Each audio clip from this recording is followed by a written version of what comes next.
ایک لڑکی نے اپنی ماں سے پوچھا کہ امی آپ ہمیشہ روتی کیوں ہیں؟ ماں نے مسکرا کر جواب دیا، کیونکہ میں ایک عورت ہوں۔ لڑکی نے کہا، امی میں آپ کی بات نہیں سمجھ پایا۔ ماں نے جواب دیا کہ بیٹا شاید تم نہ سمجھ پاؤ گی۔ خیر، لڑکا اپنے ابا کے پاس چلا گیا اور پوچھا کہ ابا جان، امی بغیر وجہ کے کیوں روتی ہیں؟ باپ نے کہا، بیٹا تمام عورتیں ہی بغیر وجہ کے روتی ہیں، یہ کوئی بڑی بات نہیں ہے۔ یوں اس لڑکے کے کوئی واضح اور تسلی بخش جواب نہیں مل سکا۔ خیر، اس بات کو کئی سال گزر گئے اور لڑکے کو ابھی تک جواب نہ مل سکا کہ عورتیں بغیر وجہ کے کیوں روتی ہیں۔ اس لڑکے کو ایک عقل مند بزرگ کا پتہ چلا تو یہ لڑکا اس کے پاس پہنچ گیا اور پہنچ کر اس سے وہی سوال کیا کہ عورتیں بغیر وجہ کے کیوں روتی ہیں۔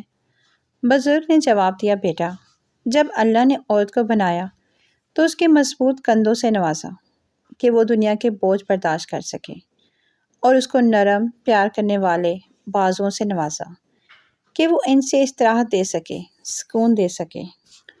بہن ہو تو بھائی کے لیے راحت بن سکے، ماں ہو تو بیٹے کے لیے، اور اگر بیوی ہو تو اپنے شوہر کے لیے راحت کا سبب بن سکے، اور اس کو بے پناہ قوت سے نوازا کہ وہ اپنی کوکھ کا بوجھ برداشت کر سکے اور بچوں کو جنم دے سکے، اور کبھی کبھار اپنے دھتکارے جانے غم کو بھی سہ سکے، اور پھر اس کو وہ خاص قوت بھی عطا کی کہ وہ اپنے خاندان کے غموں اور پریشانیوں کو بھی برداشت کر سکے اور ان کا خیال رکھ سکے، اور زندگی کی اس قدر پریشانیوں میں بھی جی سکے اور ہنسی خوشی گزار سکے، اور انتہائی سخت حالات میں بھی بغیر کوئی شکوہ زبان پر لائے اپنے قدموں پر مضبوطی سے قائم رہ سکے۔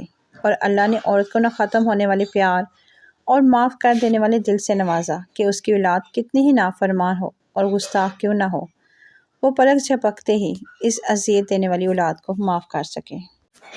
اور آخر میں اللہ نے عورت کو بے بہا آنسو بھی عطا کر دیے کہ جب کبھی بھی عورت کی تکالیف اور مشکلات حد سے بڑھ جائیں تو ان کا بوجھ کم کرنے کے لیے چند آنسو بہا سکے، اپنے کرب کو کم کر سکے، اور پھر نئے سرے سے زندگی کے غموں کا سامنا کر سکے۔ یہی اس کی زندگی کا محض کمزور نقطہ ہے۔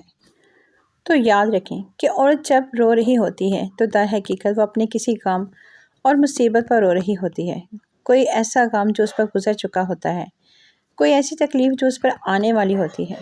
تو ہمیشہ عورت کے آنسوؤں کی عزت کیجیے، ان کا مذاق کبھی نہ بنائیں، کیونکہ وہ مردوں کی طرح گرجتی برستی نہیں ہے، بلکہ چپ چاپ اپنی تکالیف سہ لیتی ہے اور رو لیتی ہے۔